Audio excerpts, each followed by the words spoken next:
August 21st, 2022. Fire will reign. That's right. Welcome to the Black Dread. I am the Black Dread, Billie Jean. The last Targaryen. And we have an official air date for House of the Dragon. It was absolutely incredible the way this happened, because normally when something new happens, there's a leak. We hear about it a day or so before this. They can never keep a secret, but out of nowhere, they just dropped, boom. House of the Dragon will be airing on August 21st, which is good because, you know, with all of the delays because of the grayscale breakout. So we know we actually have a production that is complete and ready to be aired, and I cannot be more excited. So also with the announcement of the air date, they surprised us and dropped new photos, new fully retouched, complete in character, in costume, in the setting photos of some of the primary characters. So we're gonna go over those today. Now, these came out maybe a week or so ago, and I was holding out on dropping the photos because I went to see if they were going to actually release a full trailer. So far, last October, all we got was the teaser trailer. So I was hoping maybe with this time we would get like a trailer with moving images and maybe some dragons or something, but we didn't get that. So let's just go ahead and go look at the photos, okay? All right, so I'm going to pull them up on my screen here so I can take a look here. All right, boom. First thing we got is Paddy Constantine as King Viserys I. Now, we did see a photo of him before, you know, but it wasn't in the setting. He wasn't in the Red Keep. He wasn't sitting there. And I don't know, is that a dagger in your pants, Viserys? Or are you just happy to see me? Because if you zoom in close on the photo, what do you see? The dagger. That's right. The Valyrian steel cat's paw dagger. The one that was used to try to assassinate little Bran Stark. And that's all it was used for, okay? I only go by A Song of Ice and Fire canon. Arya, you did not kill the Night King. It has nothing to do with that dagger, so you can go ahead and fuck right off, okay? So we look at Viserys. He's exactly how I knew he was going to be. Like, if you take a look at my video I did months ago when they first announced that Paddy Constantine had gotten the role as Viserys, I said he's going to do amazing. I can already see him in the wig. And now when you see him in the wig and he's sitting all stout and stoic, he looks amazing. Now, to be true to the source material, King Viserys ends up getting really, really fat and disgusting. So I don't know what they're going to do with him. Or they're going to put him in a fat suit, or are they just going to omit that part? It wouldn't be so bad for the story if they did it, but I would still want them to get, because, you know, there's things that happen. From here on out, also, I'm not going to give any more spoilers. This is different than the flagship series. Again, I mentioned again, House of the Dragon is based off of the Dance of the Dragons, which is completed, beginning, middle, and end. So it's not like the Song of Ice and Fire series that is incomplete. We have a beginning, middle, and end. So I will no longer be giving spoilers because we have a few months for everybody to see, but I will be doing character profiles and just giving you a general idea of who's who, what you need to know. All right, so let's look at the second photo rather. Let's look at the second photo. They have Lord Fleabottom. Why do they call him Lord Fleabottom? Oh, well, maybe we'll have to just discuss that in one of our character videos. All right, so we have Matt Smith. Now, what I am tired of is people complaining about the Targaryen wigs. They complained about Rhaegar's wig. They complained about Viserys's wig, Viserys 3 in Game of Thrones. And now they're saying that Matt Smith, it looks like kind of like a Party City lace front. Just get over it. He's not going to bleach blonde his hair like Emilia Clarke bleached her hair blonde so she can have this, you know, really cool lace front wig that blends in. He's not going to bleach his hair. He was just in Morbius with brown hair. So he's not going to bleach his hair so he can get this blended in lace front. Sorry, guys. Just, you know, whatever. And guess what else? On Lord Fleabottom, if you zoom in on the picture, you'll see that he is standing on a sword. That is Dark Sister, the Valyrian steel sword of Queen Visenya, you know, Aegon's wife. This is a very important item to the show, so we get to see it. We can see it in action. He's got Targaryen rings on. This is going to be the first time, you know, now that I'm thinking about it, that we are going to actually live in Westeros during the reign of the dragons, because all we've seen from Game of Thrones was after Robert's Rebellion. So we never got to see the Targaryen regalia, the banners, all the Targaryen, everybody's got dragons on. So this is going to be really cool.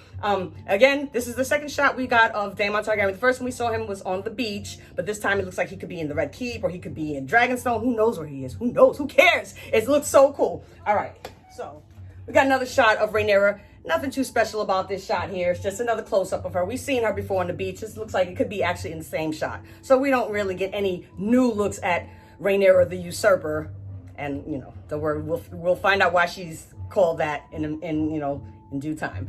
So we get another shot of Raynera, but again, you know, her wig looks nice. It's very pretty. I don't have any complaints about the costume or the makeup or the casting. I mean, I'm willing to give everyone a chance.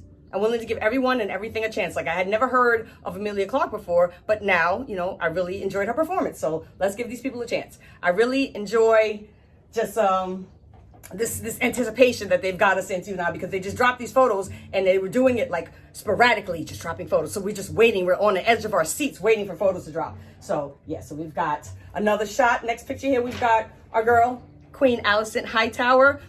Again, we saw her before. We saw her in costume, and she's not in any dramatic face changing or face altering makeup or costume. So she just looks like herself, Olivia Cooke, which is fine. We see her in the green, you know, Team Green, go green. So we got Allison Hightower. Okay, so the next one we have here. Now, speaking of leaks, there was one photo that did come out maybe a minute or so before House of the Dragon dropped, and it is this one here. It is young Raynera and young Allison, and it looks like Raynera's being fake and pretending to be her friend or whatever. I don't know what this scene is about, what they're talking about. This could be before the marriage, after, you know. So this is really going to be fun to see how this all plays out. But this scene here, this could be intriguing. Like, what is she telling her? Is she being fake right now? Is this real? You know, I can't wait to see it. And I can't wait for you guys to see it. Okay, so this guy here, Otto Hightower, who is Allison Hightower's father. He is the Hand of the King. His name, you already know I can't pronounce that. It sounds like it's legit ancient Valerian. So him, Otto Hightower. Again, we saw before a picture of him, but it wasn't like this fully touched with the cinematic effects photo. We just saw a close-up of the hand. We saw him, you know, just saying something. But right now, he looks like he's in the middle of scheming something. What are you thinking about right now, Otto? What's he thinking about? Who knows? Okay, so we got Otto Hightower. So again, this one here, Miguel Sapochnik, and they are going to do an incredible job. I mean, we've got the best now. We don't have D&D, thank God. We've got the best of what made Game of Thrones poppin', which is Gurm's material, Miguel Sapochnik, Ryan Condal, and Ramin Djawadi doing the music. So we've got the best of Game of Thrones here. Look at this photo of Corlys Velaryon and Queen Rhaenys. I mean, well, the queen who never was Rhaenys. Look at this photo. I'm going to be honest with you. When I saw this photo, I cried. It's so beautiful. And like I said, this is the first time we're getting to see living, breathing Targaryens. Like, there's so much history. Like, this is the fifth king here. So we're talking about his father was Aegon's grandson. That's how close this is to the conquest. And when I see this, like, that's Corlys Velaryon.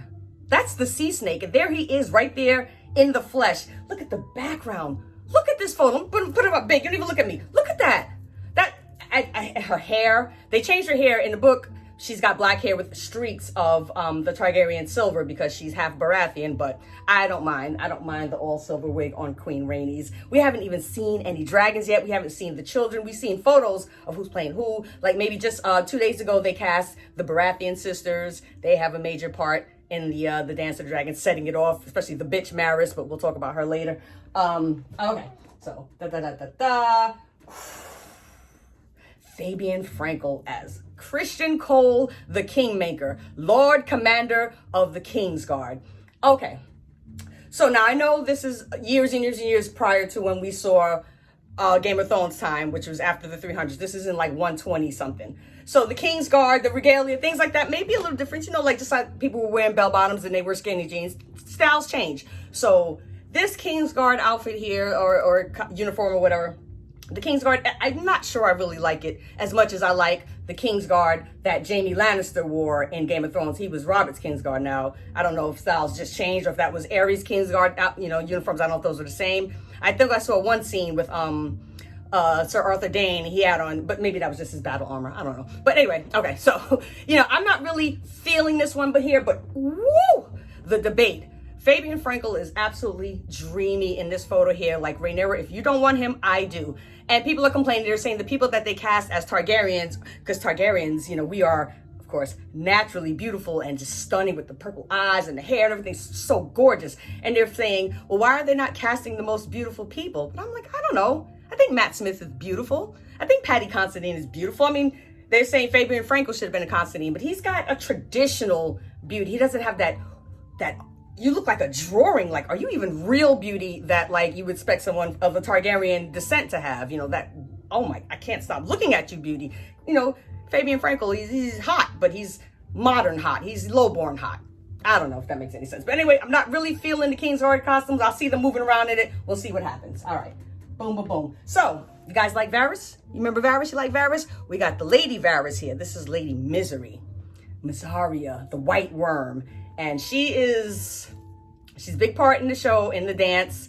And she is kind of like, you know, if you like your Varys, your Littlefinger character, your one who's in the background doing something. And, you know, that's another thing I like about this, because if you watch Game of Thrones, you want your Ned Starks and your Lannisters and stuff, you're going to get Starks, but you're going to get Cregan Stark. You're going to get Lannisters, you know, you're going to get Beesburys, you're going to get names that you've never heard before. And when you see, like, there's a character like Cersei, we have a character like Marjorie, we have a character like Jaime, you know, so you're going to get the same experience, but years before, with, like I said, with the beginning, middle, end. And this is all going to be Gurma's material, no D&D fucking anything up. Let's take a look at the White Worm. I like the white hood. I mean, what else was she gonna wear? She's the White Worm.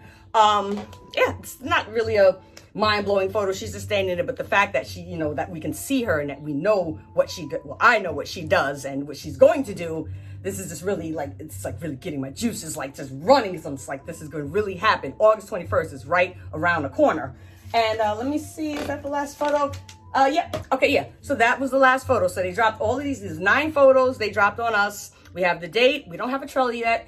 And as of, like I said, 2 days ago, we have the Baratheon sisters. So they're still doing casting. However, the Baratheon sisters just being cast now isn't a, you know, any type of issue or anything. That's for season 2. So that means we're already starting season 2, and that's when, the shit is going to be hitting the fan by season 2. That's when it's going to be just fire and blood, death and destruction, hellfire and carnage. And I'm so here for it. All right. So now that we have the date, August 21st, that we know when the show is going to premiere, I can actually organize these character profiles. I didn't want to give too much information a year before, so you forget, like, who the hell is Raynera? You know, so we're going to keep that, you know, on a nice schedule up until the premiere date. Cannot wait. Okay, so if anything big happens, I'll let you know. But in the meantime, this is the Black Dread. And as always, I'm going to leave you with the words of House Targaryen. Fire and blood. Ah!